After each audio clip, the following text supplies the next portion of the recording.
So here in the permission settings, these look very similar to anyone who might have been familiar with setting up permissions for clerk IDs. These permission settings have the same groupings, but these permissions actually apply to the whole database or all of Roomkey. So any permission settings that you change here will affect all users who log into Roomkey. Many of these permissions are set up in advance prior to starting with Roomkey because our trainers will set up these permissions to ensure you have access to the modules you need. So oftentimes there's no need to make any changes to these permissions, but if you would like to see a list of permissions that are applicable to the property module here in system configuration, you can view that information on our support website.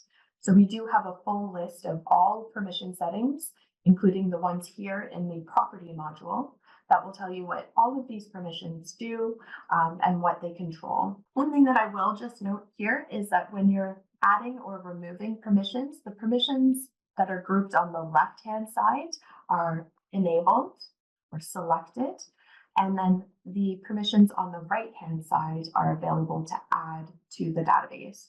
So you would select a permission on the right-hand side and then click the Add button to move it over to the left-hand side. When you are finished adding or removing permissions back and forth, you would select the OK button in order to save those changes.